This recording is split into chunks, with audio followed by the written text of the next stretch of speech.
Welcome back to another episode of Ideas to Human Better. I'm your host, Eva Payne, and today I have on my very good friend again, Laura Thomas. Yay, welcome back. Hello, I'm so excited to it's have you. always a good day to have Eva in my calendar. I put you on every Thursday for like the rest of eternity, so get used to it. I love it. I'm so excited to have you.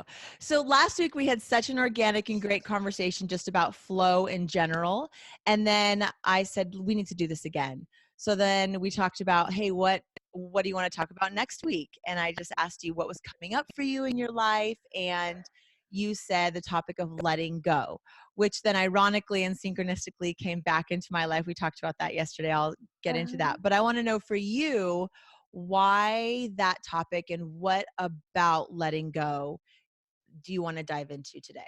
Yes, and as you know me, I really meditate on quotes and people that this is their passion, is to kind of answer the unanswerable things. I really am drawn to that.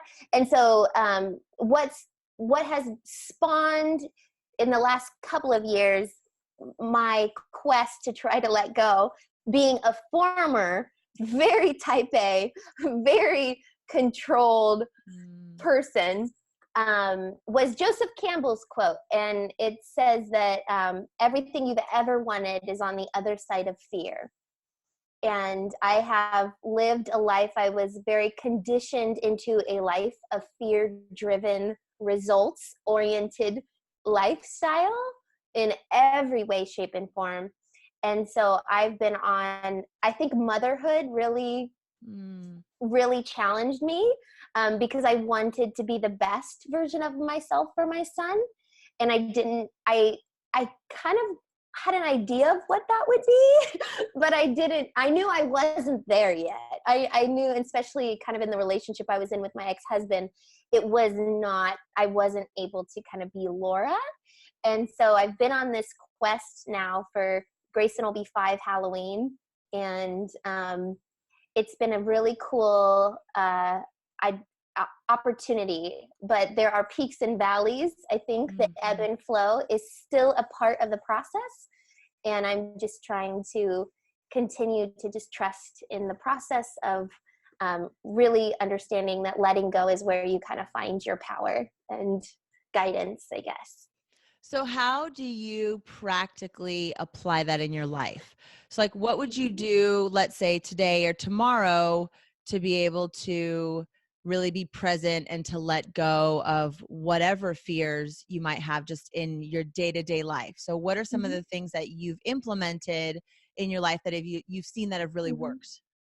Yeah, and I'd say I look at the world kind of as an internal journey and then the external journey. And I think they're operating at the same time, but at very different focuses. So from an internal perspective, I've had, as someone that had a very, very critical inner voice since I was young, which was definitely conditioned into me.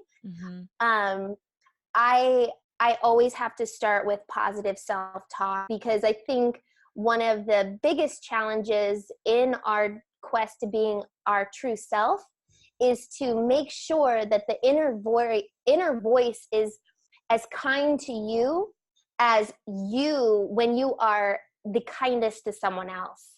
Yes. Because many people don't understand that our brains are so hypercharged and have so much information processing that we attach ourselves to the thoughts that come through our head.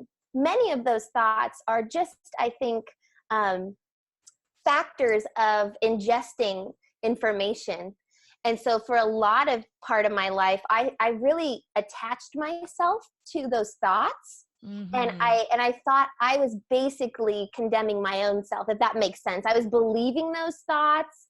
Because I was believing, I was letting the world kind of mold me, and so I'm like, that must be real, that I'm not good enough here, or that person doesn't like me, or I'm in the wrong, all this.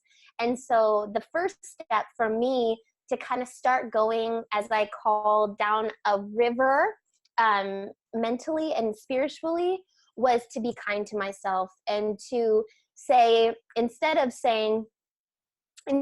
discouraging all of those intuitive little voices of like, you're meant to be somewhere else. You're meant to follow this. You're not meant to be constrained. And then those thoughts saying, no, you should be a mechanical part of, clock your time, clock in, do what your mama says, or all those kind of things. I had to say, wait a minute, I'm going to listen to that inner voice. And so I've had some major anxiety the past couple of weeks because I'm dealing with some really big things professionally. And I'm a single mom experimenting on what is possible. To the outside world, it would look bat crazy to kind of do the risk that I've kind of done. And so there's anxiety, but it's more of those thoughts. It's not the internal piece that's talking to me. And so I'm kind of separating. So I've had to really slow the engine down. And that's, I'd say, the practical skill is allowing yourself to, when you feel that anxiety pop up, instead of trying to push it down and ignore it, to slow down the engines and to separate the negative self-talk from the deeper intuitive voice and the deeper sense of self saying, good job, Laura. Instead of focusing on the negatives and the possible negatives, look what you just found by just trusting and really discovering and rediscovering what your true passions are. And I think that would be the other practical advice, is after you can really train yourself to positive self-talk with yourself and not be when you're fighting your own self, you cannot be at your highest functioning. Right. And I'd say 90% of the population or more is fighting themselves and nobody knows what's going on. You see someone on the subway, you have no idea the internal battle, because mine got wild, and I'm saying to the depths of darkness, to the craziest things. And I had to wrestle that voice and say, now. But I think the other part of the puzzle is, I think we all have the same value, and we all have different talents. And those talents, I think, are kind of connected to our passions, or they are directly connected to our passions. And so I had to spend a lot of time rediscovering who Laura was and what her passions were, because I had gotten into such a cluster of life and I wasn't my authentic self. It was such a knotted ball that when I was finally free and had the opportunity to be myself, I didn't even remember who that person was. And so that took me, I remember just being so frustrated trying to remember who Laura was and what were her hobbies. What did she, and it was very humbling experience, but through that journey and that self-love and self-care and self-patience, I really found them again. And they are directing my life, and that flow is happening because I took the time to listen and kind of trust something bigger than myself. And that's kind of where I'm at now. I love it. I love when you called me, gosh, I don't know, maybe it was about a year ago, and you were like, is flow real? Is this real or is this not real? Because you were just in such that space of, do I trust my intuition? Do I trust the positive thoughts that are leading me to things that bring me joy, but not necessarily right now monetarily, but I just love being with these people. I love engaging in these conversations. I love serving in these ways. Like, when you really come from your heart, first and foremost, you can get out of your head and come from your heart. That's where flow really lives, because by you just showing up just as you and loving on people and loving yourself, really doing things that just make you happy, even though they don't contribute monetarily right now. The things that are now transpiring in your life because you put in the time and effort just to bring joy in, it's beautiful. And I love that you can really see the whole journey of being in that dark place, listening to your intuition, following your joy, getting rid of the negative voice, and then moving into serving others, and how that now is coming back around to create this life for you that you couldn't even have imagined that you would have been a part of, a year ago or 2 years ago or 5 years ago. And yeah, and that's been when I have negative self-talk spirals, because now, and I think I told you this last time I was talking to someone else, they used to be internally positively reinforced. Like it would just, the shame cycle inside me, I was like addicted to that shame cycle in high school. And I was like a perfect athlete, perfect singer, straight A student, but I was in this shame cycle kind of thing, that nothing was ever good enough. And so when I literally had to kind of come to terms with that inner voice and say, you have done me no favors. I've listened to you for too long, and look at my life. So when I kind of laid that down and just that positive self-talk, and so this last time that I literally was like, oh no, because now when that shame cycle comes in, or that fear comes in, I'm like, not you. You've been gone a very long time. And I thought the door was locked, like, how'd you get in here? Mm-hmm. And in this last round, which was deeply jarring, it like took a lot of energy out of me.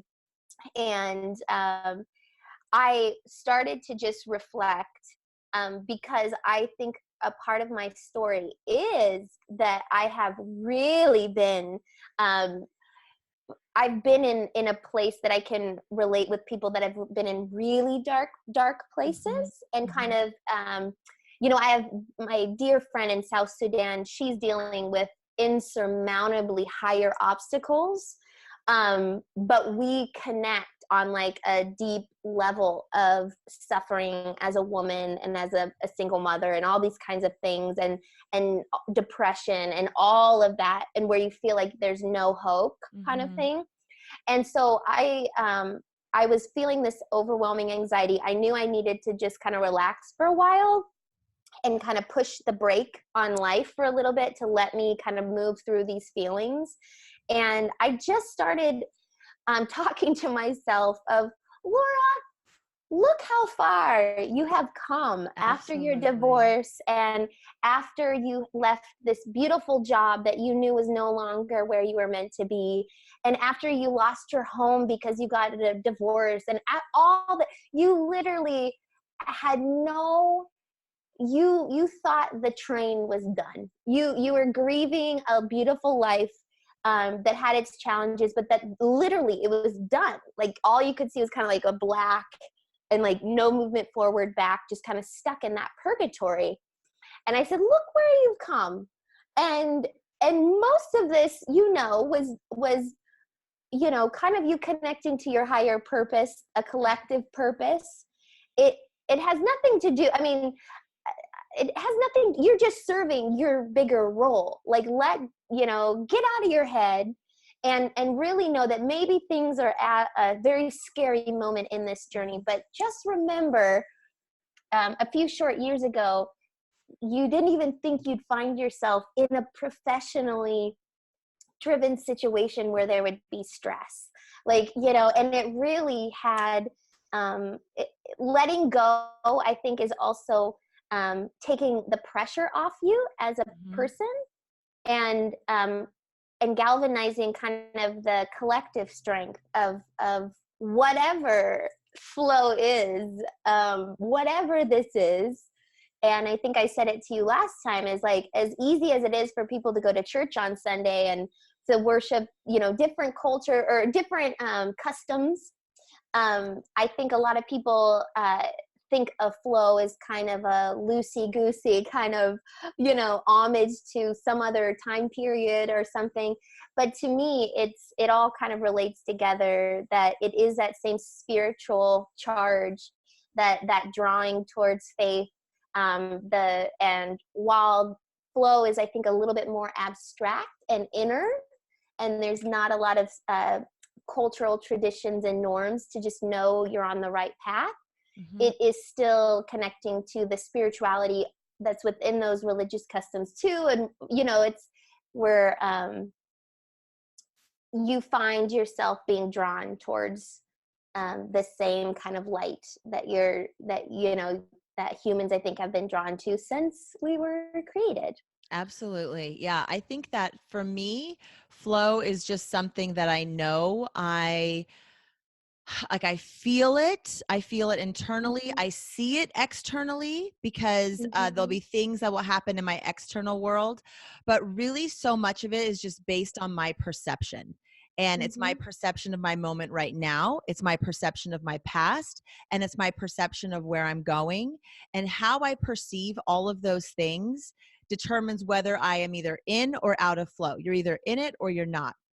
And really, your perception of everything, in my opinion, and from the research that I've done, comes from your thoughts first, right? So your thoughts become your feelings become your emotions, the energy through your body and where you're holding it, which then dictates your experience, which then goes back up to your perception of said experience.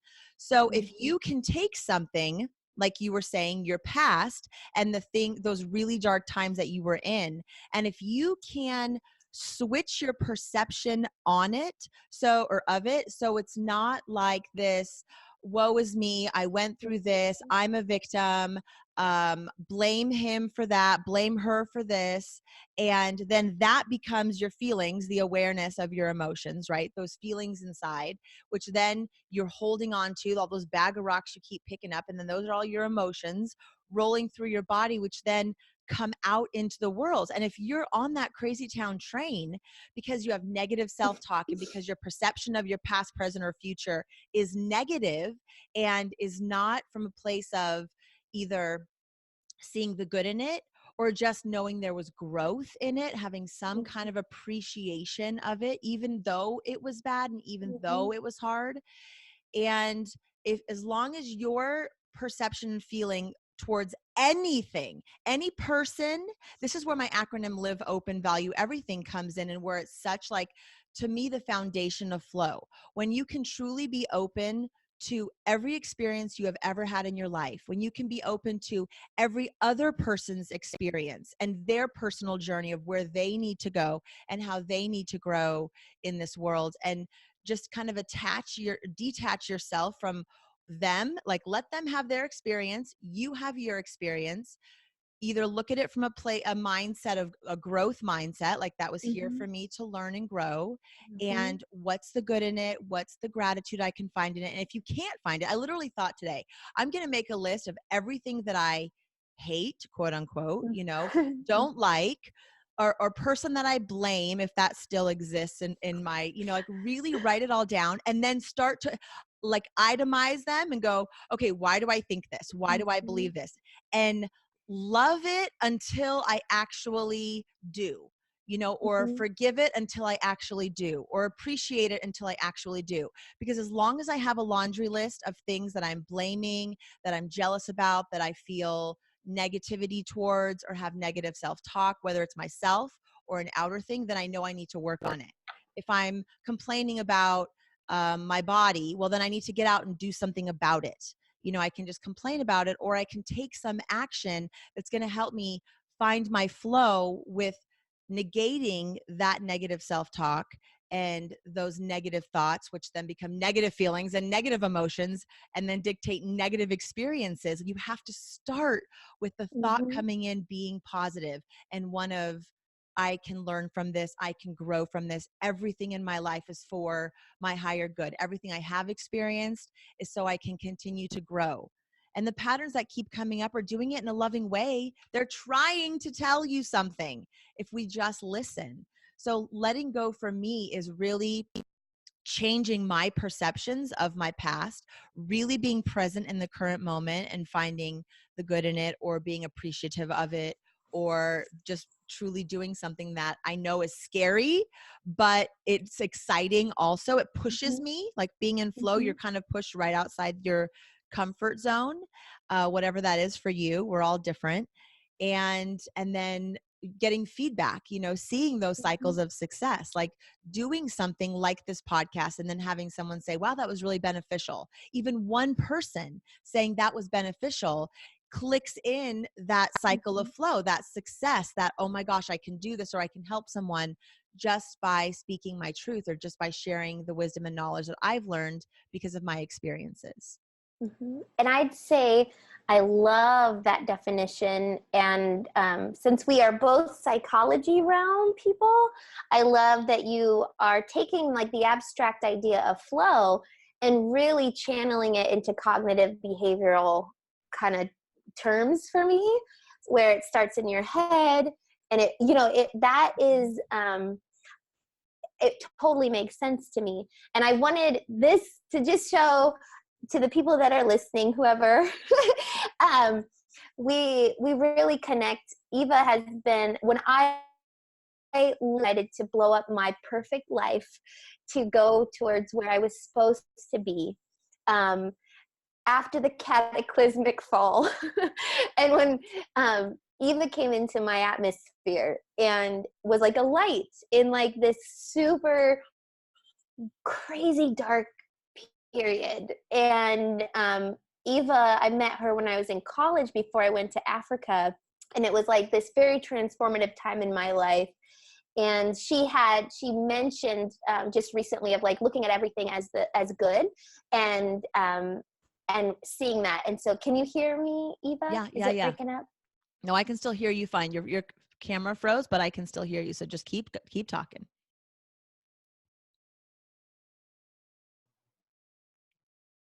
Can you hear me, Eva? Yep, I got you. Okay. Okay. So this is the quote from Joseph Campbell. And I remember telling you I watched his Netflix special of his life. Mhm. So it says, at a certain moment in his life, the idea came to him of what he called the love of your fate. Mm. Whatever your fate is, whatever the hell happens, you say, this is what I need. It may look like a wreck, but go at it as though it were an opportunity, a challenge. If you bring love to that moment, not discouragement, you will find the strength is there. Any disaster you can survive is an improvement in your character, your stature, and your life. What a privilege. This is when the spontaneity of your own nature flow. Did you hear that? I'm getting Last line okay. for us. Okay. It says, any disaster you can survive is an improvement in your character, your stature, and your life. What a privilege. This is when the spontaneity of your own nature will have a chance to flow. Oh, I love it. The spontaneity of your own nature. My gosh, that is so cool. Because, for me, flow really is about following the opportunities. I mean, that's my acronym, right? Following life's Mhm. opportunities wholeheartedly. And the opportunity could just be waving hi to someone, or the opportunity could be to have the conversation with the gentleman that you did after Rotary today. That's the opportunity. The opportunity is the opportunity for us is this right now. What we're doing right now is an opportunity. So we're just doing what we love. We already love connecting. So how else can we bring in our interests, our talents, our hobbies, into this world? And like, we love to share our message. We both want to really heal the world, and we're trying to figure out how to do that in the best way possible. And so we just test things out. It's like we all need to be little entrepreneurs of our own lives. you Mhm. know I mean, we need to raise our kids with that mindset that you have something in you that wants to be created.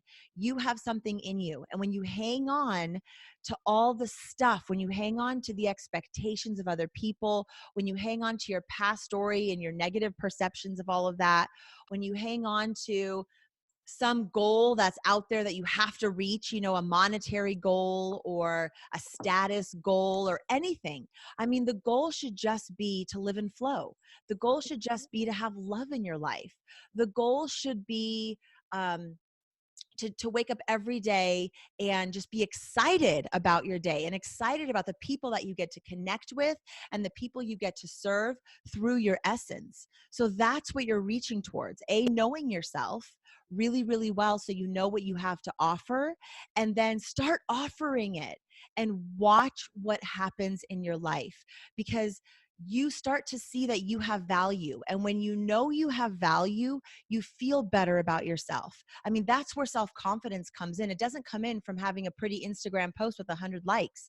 You know, confidence doesn't come from getting the championship trophy. I mean, confidence comes from really like knowing that you are serving someone else in this world just by being you.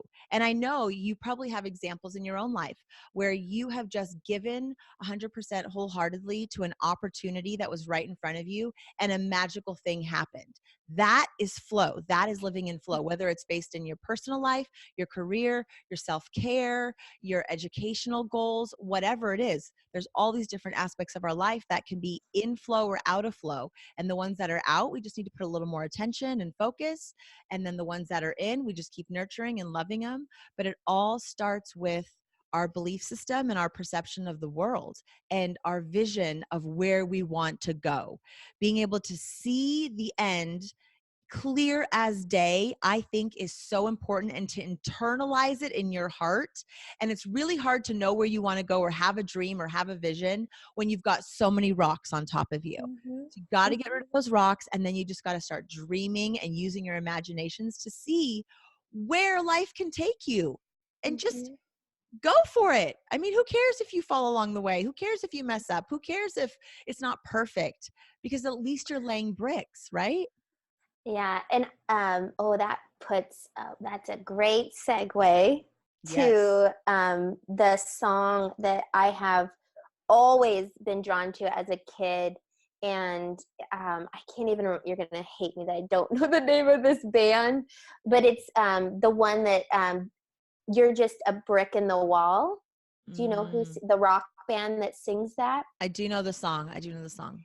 So yeah, and that I'd say on my I think passion, and a lot of people say follow your passions. Like I've read a lot of self-help books I've watched a lot of Oprah. I've tried so hard, but like you said, I had so many rocks first to like get to a point where I could test these theories, because I was so burdened by Mm. trying to be somebody that I wasn't.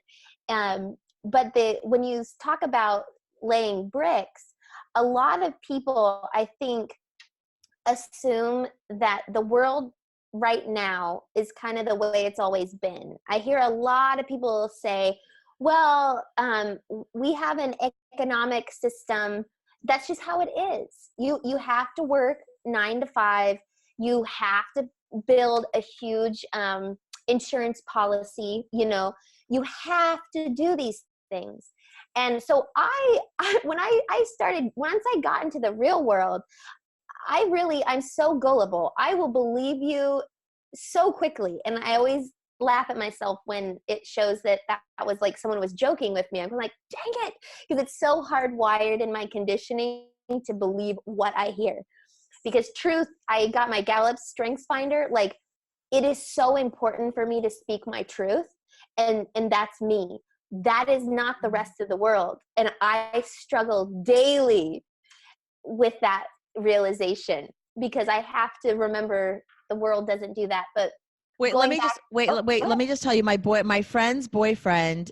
I said to him, it frustrates me that people are so gullible, or it frustrates me that people are so manipulatable. That was the word I used, manipulatable, right? Because, Mhm. and I was kind of coming at it from a pessimistic perspective, because that's sort of the negative way of seeing it. And he said the most brilliant thing. He said, I like to think of it as just that human beings innately are really trusting. And that's a beautiful thing. It's a beautiful thing that you want to give everybody the benefit of the doubt, and that you want to trust people, and that you want to be open to people's truths and their perceptions, because that's the other side of it. You have your story that you're telling yourself about the world and the way that your life looks and the way the world is, and other people are doing the same thing. And so it's okay though to just come from a place of, I just trust people, but I'm also I need to protect myself against those that have hurt me. You have to have those boundaries. But anyway, I just thought that was a cool Yeah. way of seeing it, versus like, oh, they're all manipulatable. I thought, no, it's just really that we're very trusting. So anyway, keep going. Yeah. And so, but as I started studying, like the world, like geopolitics and world systems, something that I thought I could never be involved in, because I'm just this little person in a cornfield. And I started, then when I got to get involved with these national entities and these international entities, I started seeing little holes in the wall of like this world that's run so functionable, and so prestigious. And I was like, what? Wait a minute. And then I went to grad school, and we literally studied how all of the systems of the world they're having many struggles, many struggles. And so that is where I kind of saw an opening to really, if the world right now, and you study it and you read about it, and people can see it, just lay people just watching the news, they can see the volatility of our systems that are completely out of any form of flow. Mm-hmm. There's a hole. And I think because we trust, we do have an innate trust, especially for leadership and global entities and countries and all that kind of stuff. Right. We start to really put ourselves in a box, in a broken system. And this whole journey, having all this knowledge, that I was privileged somehow to learn all of these things, and that was led by my curiosity, it really gave me an opening. Because while some people have to go through layers and layers and layers and layers of fear to first get outside of a system, I had the benefit, for whatever reason my journey was to really see that the systems themselves and the people running those systems are imperfect, and they're fearful, and they're driven by means that are not in line with my morals and with my values, and that they feel trapped in their positions of power, and they feel, so it's just that it's like this self-perpetuating cycle that's happening. Absolutely. And so that, I think, if people could really take a moment, and it's a very fearful process, when we lose sense of our identity, when you have an identity crisis, it's literally a crisis. And that kind of goes back to the cognitive behavioral. We think of ourselves and we perceive ourselves as something, and we go our whole life. Some people go their whole lives with one identity. This is who I am. When that is proven wrong, which has happened to me so many times, it is a cataclysmic issue, because you feel dissociated with the world, because you've lived your attitudes, beliefs, and behaviors have all been leading to perception of self. And if I could do a class on that alone, I think people would start having a rapid fire, courageous moment in their life. Because I clearly remember, especially from the dogma that I was kind of conditioned to in from like a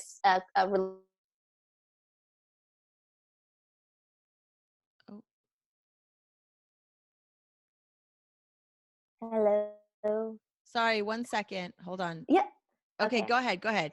But I remember very clearly when I was younger, and we've talked about this before, where we were in very fundamentalist environments of religion. And when I started getting outside of my bubble and hearing counter narratives, and then seeing that I would rather be a part of the counter narrative than the narrative that literally formed my childhood, it was, I can remember the fear. It almost felt physical, like the walls crashing in or the glass kind of breaking. And I'd have this epiphany of like, oh my God, I just spent 14 years of my life perceiving people in a certain way or a group in a certain way. And so I think a lot of us are so scared and we stay inside of our boxes because there is a true shedding that happens, a true pain that happens when your identity, when you let go of your identity. And like, I love Yes. the Buddhist traditions were really healing for me, of really detaching from self. And so I've read a lot about detaching from self, and it's been so healing for me, is to really, and they have a term that's called beginninglessness, where you're in this constant state of transformation and evolution, and you are in a constant state of childlike awe and childlike wisdom. And so that's kind of another practical thing I try to mentally go through when I hit that anxious place, is really just embrace it. No, this is just a new evolution of whatever journey I'm on. I love that. And I think losing your identity happens. I think it's a part of human life. There should be a class taught on what happens when you lose your identity, because it will happen to you in your life.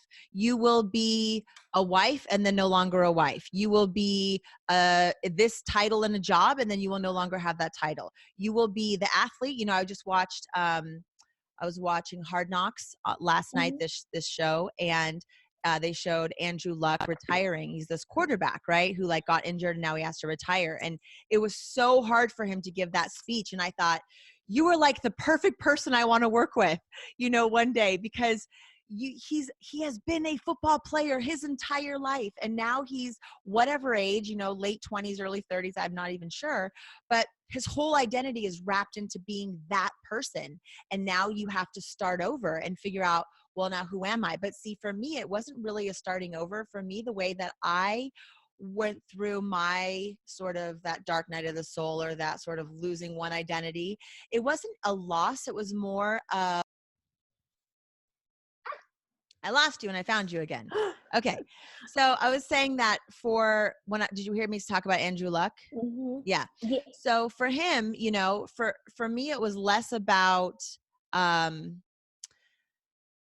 losing the identity versus realizing that nothing is ever wasted, right? Everything I've ever been, when I can really step back, this was my aha moment this summer. When I really step back, I can see that throughout my entire life, whether I was 5 years old on the playground or, you know, running the nonprofit, I have always wanted to be, or sort of easily stepped into, certain identities, like the leader, let's say, of the group. It's easy for me, if I want to, in a group, to step in and just be the leader. I'm very strategic. I see where the problems are. I can kind of see where everyone's coming from. I'm very empathetic, so I understand people's different perceptions. So it's very easy for me to rally a group together to move somewhere, you know, to do something.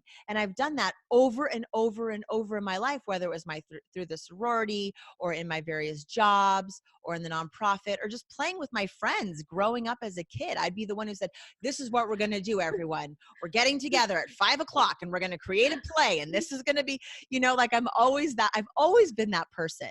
So the title might change. That identity that I'm hooked onto, because I feel like that defines me. It's really the characteristics, the essence of what's inside of those titles, right? It's the essence of Andrew Luck. It's the essence of like who you really are and what you can bring to the next evolved version of you.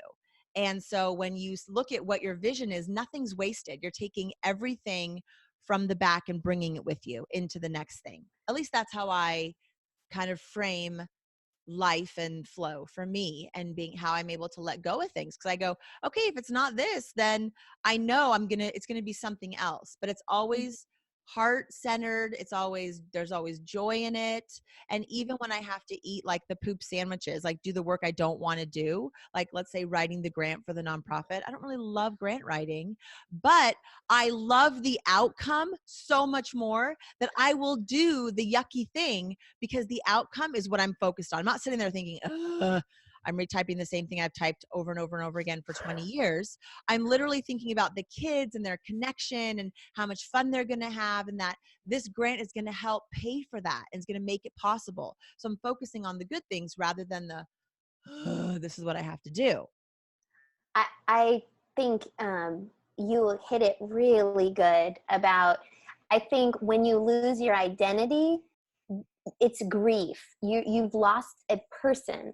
That person, you're going through the grief cycle, but there's shame in that cycle too. So you have like this shame cycle, and especially with mine, when you learn fundamentalist things to other people, I experienced a lot of shame when I was able to look outside of those. And I think right now in our country, there's going to be a big collective shame cycle and grief cycle that could happen right now, where you see we're kind of at this spike of objectifying people and othering people in our, even in our own country. And I think you really just made me go to a place, because I remember thinking, what am I going to do? Like, first of all, how did I believe these people this long? How did this happen? And then who is this new person? Who am I? Like, who is this person without those certain ideas and certain identity? But I think, like you said, if you can turn it into a positive, I laugh now when people they just can't quite get me because I don't subscribe to any norm. Like, I love all kinds of music. I love all kinds of cultures. I love all kinds of industries. I love it all. And yes, there are things that are me, but I don't walk around trying to self-brand myself and kind of put myself in like a certain area. And that's just me, because I know that's just kind of the path that I've had since I was little. But it is such a free place. It is such a cool place to be outside of the ego. The ego is very, very damning, and a lot of people spend their entire life trying to just feed the identity and the ego. But from all kind of the spiritual research and all the stuff out there, it's a very shallow well. You can only get so much water from that ego well. And I am interested in a much depthier, inquisitive life that the ego and all that is kind of just at the top of the well. And I'm wanting to go deep to the source. One of the things that I was talking to Coleman about last night, my 15-year-old, is he's like, Mom, talk about how every single experience I have ever had, like every moment I have ever had, has led me to this moment right now in this room, talking to you, having this conversation about experiencing every moment in my life ever, right? To lead to this moment right now. And it reminded me of a parenting class I took. So when Emmy, my firstborn, was 6 months old, I voluntarily took this parenting class because I thought, I've got to know everything there is to know about being a parent. And it was for parents who were court ordered to go. And my good friend was teaching it, right? So there's all these parents in there who have like kind of, according to the system, screwed up and now I need these parenting classes. And then I'm in there with a little 6-month-old who doesn't do anything yet, and I'm like, please teach me. But what my biggest takeaway from that class was that, and this is what the teacher said, who was my friend, and this is where I saw like the switch in a lot of the parents. And I think if we apply this to everybody and even ourselves, is that we do the best we can with what we know at the time. And we are always allowed to flip flop. We are allowed to change. We are allowed to mold. We are allowed to flow. We are allowed to think one way and then get new information and then go this way and then get new information and then go this way and then have an experience. And that makes, it's like, we don't have to say, this is it. This is my life.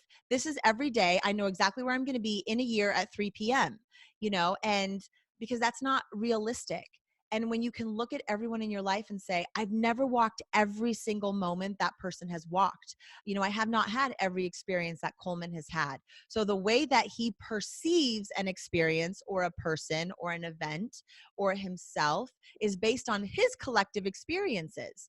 So I just need to give him space and room so he can honor his journey and be whoever he needs to be right now, and trust that collectively he will get to wherever he needs to get to, and that it really is about the journey. It really is about this moment. Just really trusting that. Yeah. And I'd say a beautiful thing that I was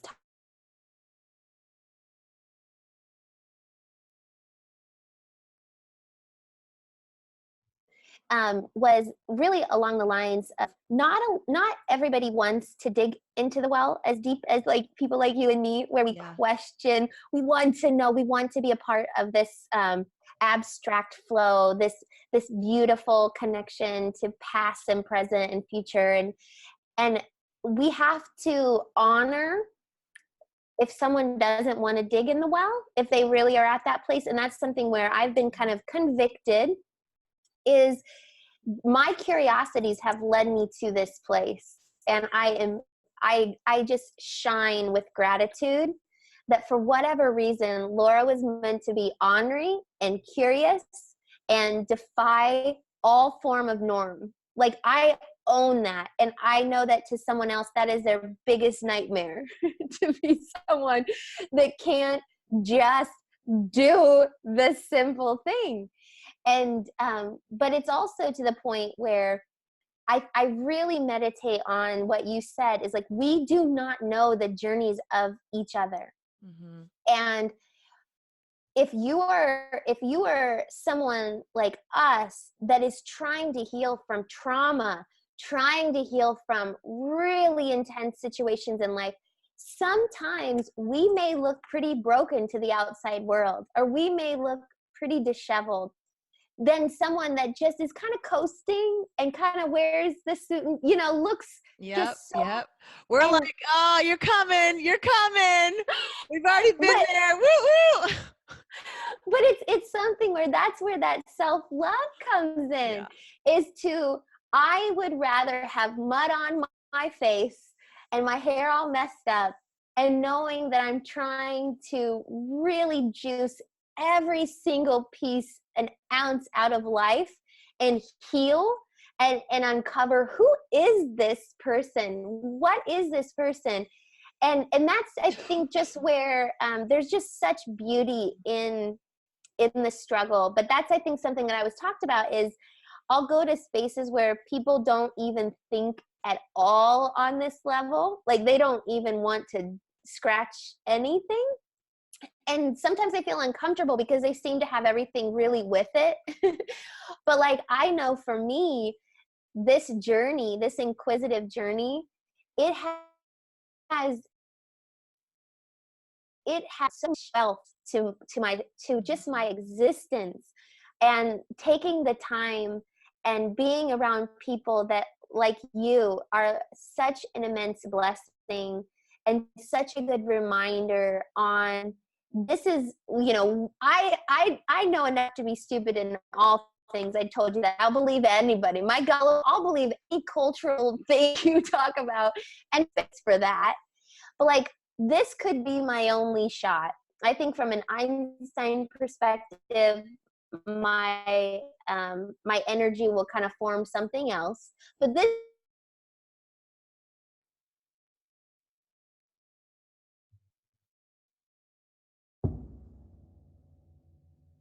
got such a quality that has been added to my life by digging under the surface and connecting with the well, you know, this aquifer, this flow that has always been there. And people have written about it for thousands of years. And that's where I find hope, and I find just that constant like curiosity. Mm-hmm. And then meeting people like you. But there is it is there. There's something you cannot Yes, deny, that cannot deny flow it. is not real. You cannot deny it. And some people don't even want to question it. They don't even want to think about it. But for people like you and me that have just wholeheartedly jumped in the deep end, it has been the coolest journey. And I know, like, my tears really show me when I'm gratitude. And I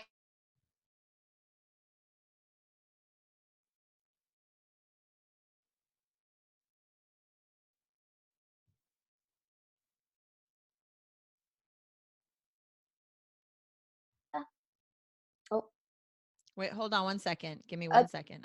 I'll edit out these like stops also. Okay, can you you? there?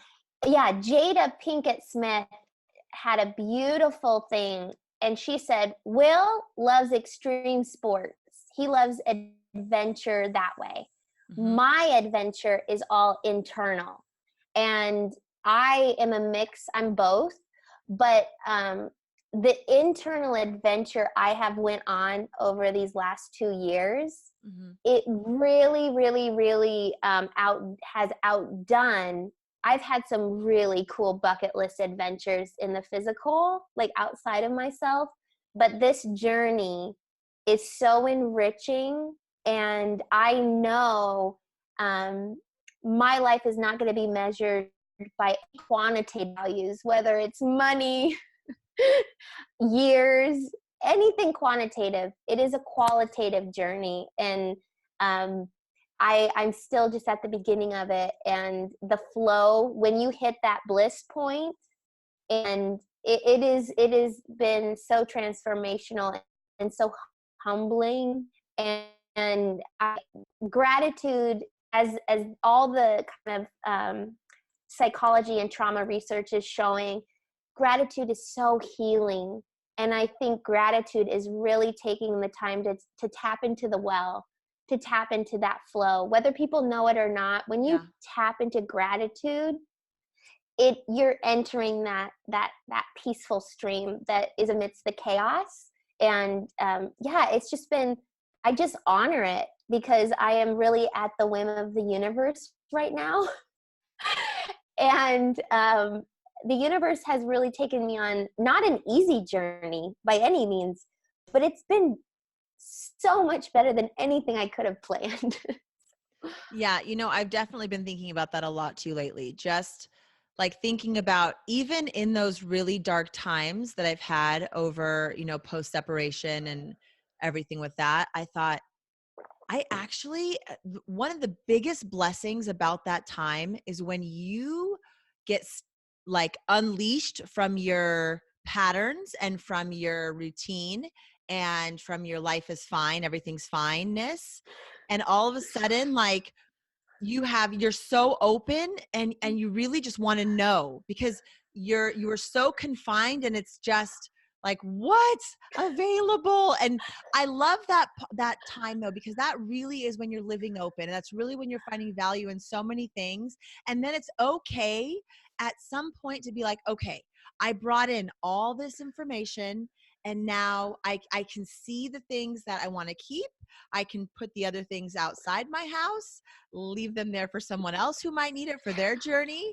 And you just get to take what you want and leave what you don't. And you start to learn how to do that with every experience. You get to Mhm. see the experience for what it is. I love watching shows now. And when I watch them, I go, oh my gosh, if right there they would have just spoken their truth, then the rest of the storyline would never even exist. And what a boring show. But you could have solved your problem right in that moment. Like, I see where the conflict moment is, and I go, right then, if you would have just been nice, or if you would have just said you were sorry, or if you would have just owned your crap, or if you would have, like, I'm talking to the character, then everything else, or if you would have just not went to crazy town and just controlled your emotions, controlled your thoughts, saw the other person's hurting, that's why they're reacting this way, or the other person thinks you're lying, that's why they're reacting this way. You just need better communication. It's like I'm sitting there dissecting the characters. Sometimes it's hard for me just to enjoy shows for what they are, because I just want to get in there and like fix their flow. Like, I can see where the problem is, and I just go, oh, if you just did this,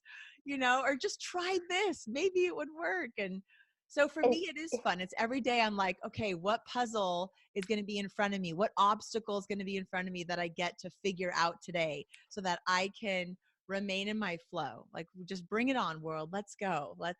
And I look at it like that. And when you look at life every day, no, there might be obstacles today, but they're my hurdle that I get to jump over, that I get to have that experience with.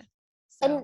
And I'd say, first of all, just for the people that are listening, I still can't watch television shows yet. I can't do it yet for some reason. I don't know, I'm so kind of still working through some stuff. But I want to just share a gratitude story for just an example. When I went through my situation, and I had incredible mentors that came out of literally nowhere, out of me crying to the universe for help. Mm-hmm. Certain people came into my life, and there's no denying the profound impact. They were there for me. And they came in many, many different avenues. And people that go through very traumatic times, a lot of times you hear them say that people just came out of the woodwork. Yep. And it did for me. And like the first time that I was so confused, I didn't even know what was going on, but they really did. And so I put into the universe, once I learned about the power and control wheel that was meant for just kind of family situations, mm-hmm. that was literally the turning point of my life, that I believe knowledge is power. And this tool transformed my life in many ways.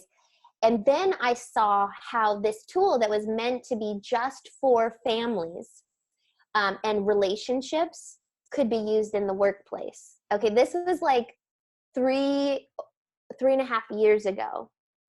And I had in my head, how cool would it be if I could show businesses and corporations that this power and control issue is happening inside of these businesses, mm-hmm. and it's not just isolated to homes. And next Friday, I'm going to be speaking. I was asked to speak literally out of the ether.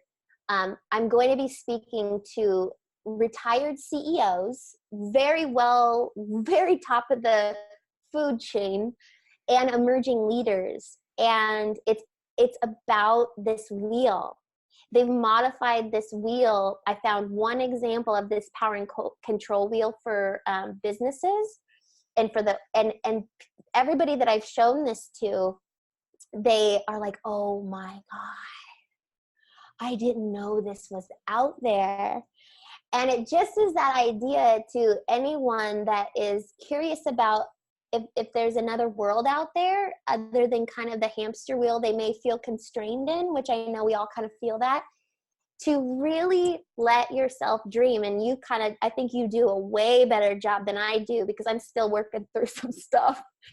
But like, it's so beautiful that like little Laura, just little Laura thought to, and as many people thought, that her complete engine had broken down. This little happy butterfly that was, doing all these things. They literally kind of were like, oh, it happens to the best of us, And then 3.5 years later, this tool that was so powerful, it was what clicked into my head to make me believe that I was in a certain situation that I did not believe, because I didn't have the self-love to believe what this person was telling me. Yeah. And it clicked this thing. And now to know I didn't plan it. I didn't have a vision board, which I think I need a vision board. But anyway, Oh, you should get a vision. I know, but I just put it on my heart, an idea, and I said it to myself. And next week it's coming to fruition with, and it could be a really big way, because a lot of people think they can't change these bad things that are happening within domestic situations or within organizational. We have a lot of workplace shootings right now. We have a lot of home shootings right now. We have a lot of pain right now being out of flow. And we're at kind of this tipping point. And for me to enter this unknown world of like normal things, Eva, like me who's abnormal and choosing to be abnormal, for them to bring me in and for them to have this positive feedback of like, Laura, this is going to be transformational.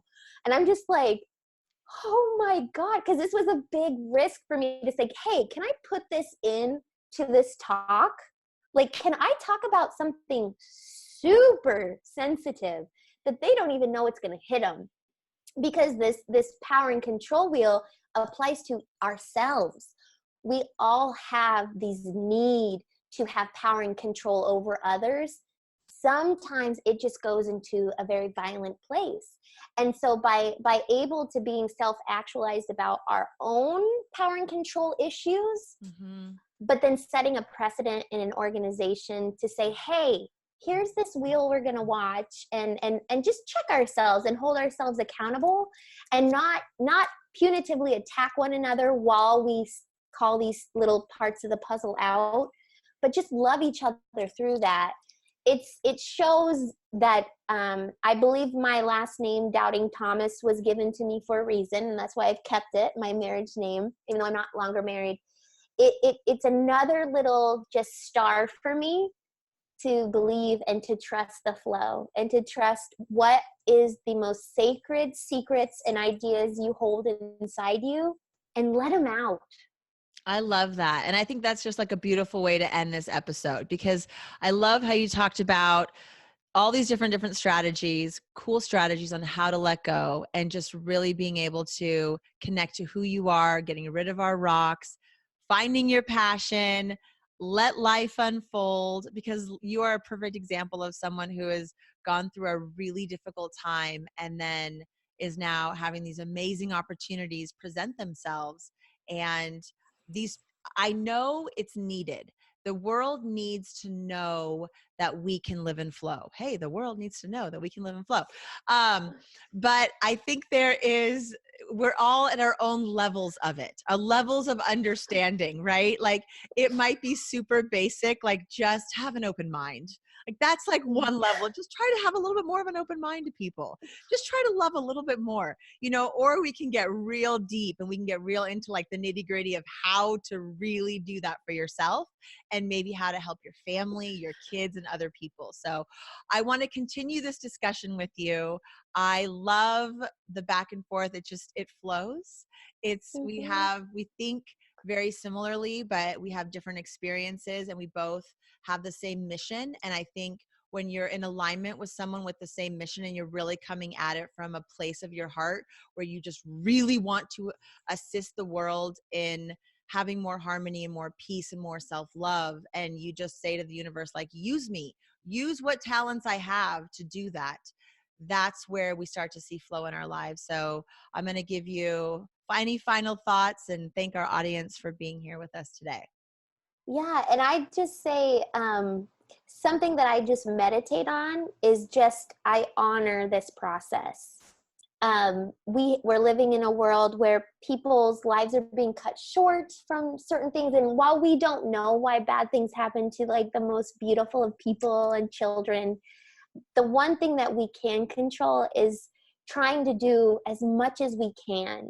And when you trust in the unknown and the flow, I feel it allows you the opportunity to give as much as you can. We don't know what it'll look like. We have kind of a vision, but that's where I'm finding some grace from this mirror that I kind of see from a geopolitical standpoint and the world is I am going to do as much internal work. And I'm going to end with another Joseph Campbell kind of quote, is that if you want the most out of life, he says you have to crawl into the darkest, deepest cavern of your soul.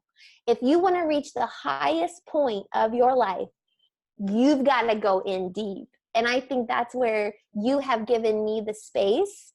And if you wouldn't have been there those couple of years ago when I was like at the, like I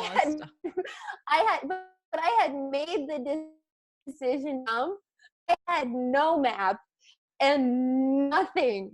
And you, it just shows the power of being open. And I think the thing I'll end on is I really believe in this challenge every single day is everything wanted is on the other side of fear.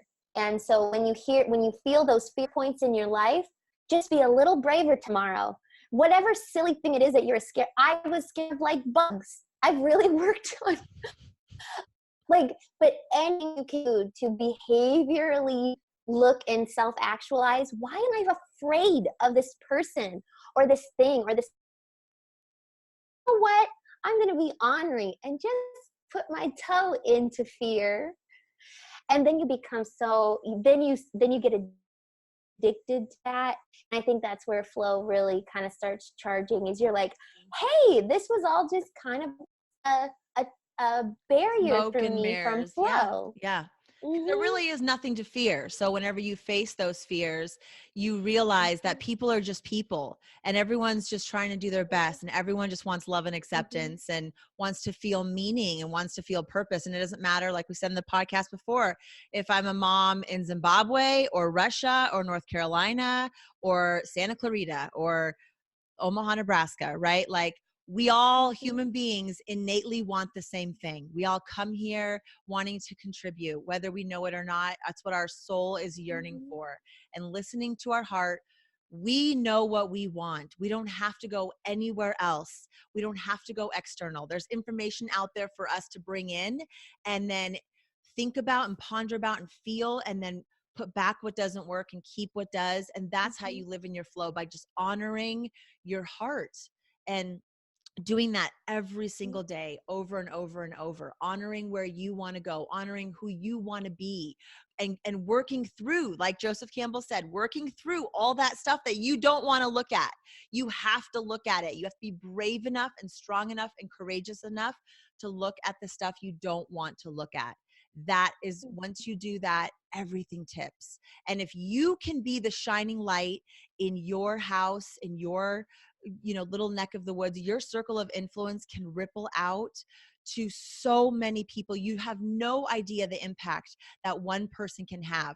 Your energy, think about the person who, broke the 4-minute mile, like the energy that perpetuated into the world, or the person who soloed El Capitan, the energy and the positiveness and the, oh my gosh, what's possible into the world. So when we conquer ourselves, when we conquer our own insecurities and fears and doubts, we're sending up that crazy, oh my gosh, I'm amazing, I can do anything energy into that morphic field, and it's being shared by other people. So all you have to do is work on you. All you have to do is show up better today than you did yesterday. And just by doing that, you will change the energy in your life, which will change the energy in your community and in our nations and all across the world. And it's that simple and complicated, but yeah. And I'd say just to kind of go from that is I lived a life thinking that and being taught that you have to put your best foot forward and you really have to iron your clothes and you have to portray this perfection, whatever that is. And it's been on my heart and in my journey to just be very raw in every sector: work, home, you're at the Yeah. coffee shop, you're at a gas station, to be open and raw. And it has led me to this place. And I have said the darkest secrets in the first 5 minutes of meeting an executive. Like, and the thing that I've learned from being brave, something I would never do, secrets I put in a closet since in compartmentalized closets, I'll just come out and say, hey, I'll just let it flow. I've called you a few times just saying, oh my God, Eva, I just let it flow. And there was no pushback. The thing that I have found in that journey is people were so refreshed. They a lot didn't even know what to do with me. They're like, I've never ever been around somebody so open and so uninhibited, to be honest. And I think that's what the world needs. We all think that we should do something really courageous, like climb Mount Everest. Like, all those people died on Mount Everest because they all thought they were meant to just climb the highest peak in the world. And I think that just goes back to the Joseph Campbell thing. Dig as deep as you can inside. Go into those caverns, because the gifts that you are going to give to the world by you taking the time to self-love and self-heal and expose the real you is just so much greater than what you think and what and that's kind of just where, if there's anything, if this was all just a oops, Laura took the wrong, I should have not done flow, I should have just went to work. But the biggest thing that I've taken away is the one-to-one connections of people saying, thank you. I've never even got to talk to myself about this stuff. And you just you made it open for me. And I think if we all took the time to just say that those mini miracles can happen every day, right now, with no money, no plan, it could really be so transformative. And that's kind of where I'm at. It's coming from a heart-centered space. It's coming from that vibration, that energy, when you just freely serve, freely give of yourself. And you can't go wrong in that. And at the end of the day, this is what I always say. I go, I might be totally wrong. Like, I might die and get on the other side and go, oh my gosh, I was so wrong. But you know what? I led a really great life. I was really happy. I helped a lot of people. I messed up a lot, and I learned and I grew and I evolved, and I did the best I could with what I knew each day. And I tried learning a little bit more each day so I could do a little bit better the next day. Like, I don't have regrets. I think that's what it comes down to, is you just really trust when you put your pillow down or your head on that pillow, be honest. And I don't think saying, did I do my best, is about check marks and resume building and materialism and how much money's in the bank account. Did I do my best is like, did I stay in flow? Did I not go to crazy town? Was I kind to people? Was I in gratitude today? Was I respectful to myself and others? Did I hug my kids and did I pay them attention? And did I point out the good in the things that they're doing? And it's all the things that cost nothing. It's just ideas to human better. It's just ways to show up better as yourself. And when you can just keep doing that, everything else, who cares if you're wrong? Like, who cares? Be wrong. But at least you were wrong in a really great way and you won't regret it. So I can choose to believe something that feels oppressive and angry and negative and all of this, or I can just choose to believe something that's great and happy. And at the end of the day, we don't know either way anyway. So why not just choose this thing? Like, why choose this if I don't have to? It doesn't make sense. So every day I try to get more and more towards the happier stuff, because it's just a better way. And I fail all the time, but I know it's possible because I felt it once before, or I felt it in that moment. And so I just go, I can get there again, and just honor being sad, because every hard experience you have lets you feel the counter of it. The harder it is, the better the joy will be. And you just have to be prepared and ready for the things that are hard.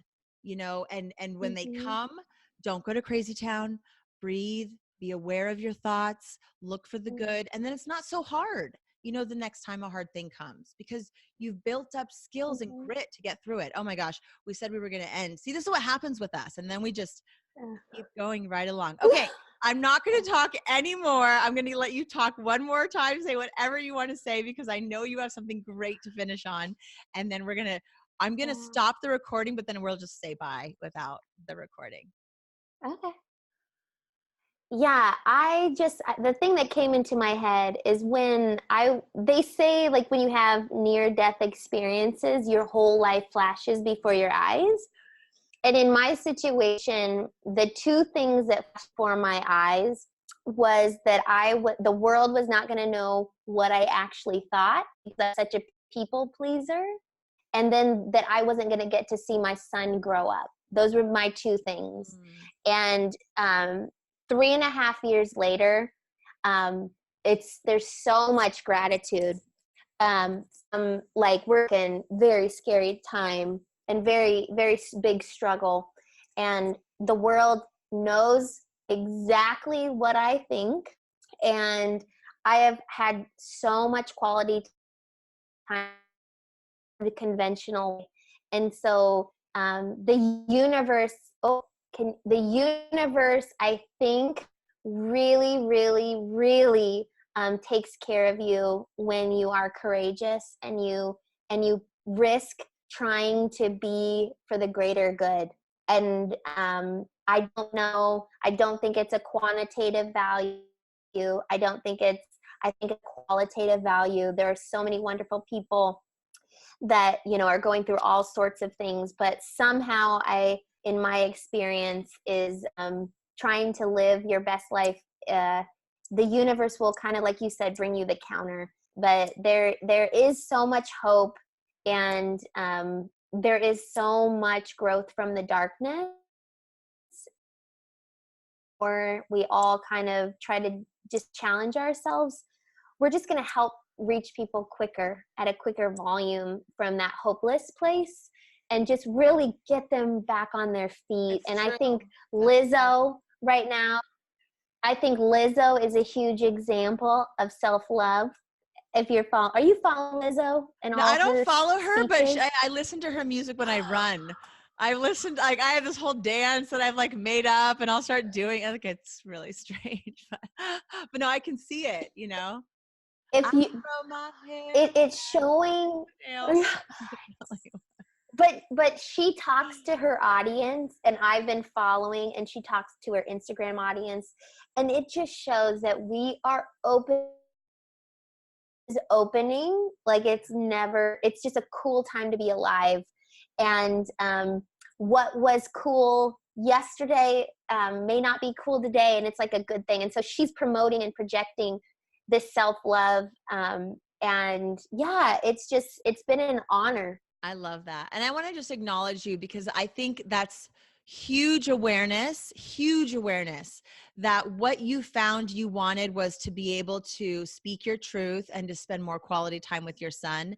And I for sure see that in you. I see it through your posts. I see it in our conversations. I hear about how you speak your truth with other people, whether it's in the Rotary Club or the other groups and organizations that you're working with. And I see all of your posts with your son. In fact, last weekend I thought, she does such a better job of spending quality time with her son than I do with my kids. I need to like do a little better. So I want to thank you for just being so open about your experiences with him, because you're creating moments with him that are just so great. And I love seeing it because it's such a reminder. It's a great reminder for me of what really matters. So it's not about the resume building. It isn't about the check marks. I mean, the universe is giving you what you want. It is giving you your deepest heart's desires. And now you get to challenge it again. Now you get to create a bigger picture, a bigger vision, go speak to this group, and work with these organizations that are trying to do global and local changes to help heal people. And you're so beautiful, and I love you so much. And I'm so grateful that our lives came together and then went apart and then came back together. And now we're here doing this because we even said, like, we're going to do something. there's something's going to happen here, but we're both just figuring it out. And now here we are, just Yeah. living in flow. So thank you, Laura, so much. Well, thank you. You have been a huge part of this journey for me, and there is just it's really, really, really exciting to give your life to flow, to really just go all in and let go. It's so exciting. Yeah, I love you. love you too. Thanks everyone for joining us. Again, this is Ideas to Human Better. I'm your host, Eva Payne. That's Laura Thomas, and we love you, and do your best just to live in flow every day. And please, like, if this is up on YouTube, which it will be, comment, ask questions. Like, Laura and I are going to just keep getting together and keep talking and keep sharing what it is that we're learning. And we are excited, and we want to know what you're learning or what questions you have. So if you made it to the end of this, woo woo, and let us know your thoughts, because really it's about collaborating and all of us putting our ideas together. We're all figuring this out together. This is definitely not just a one person show or 2-person show or 10-person show. It's a huge collective movement that a lot of people are involved in, and the sooner we can all kind of be there for each other and support each other, then we'll tip into that 51% joy in this world, and old systems will be old news, and new systems will be birthed out of imagination, creativity, intuition. We will be blown away by where we are in 6 months or 12 months or 24 months if we just all live in flow. So thank you so much for being here today, and come back again.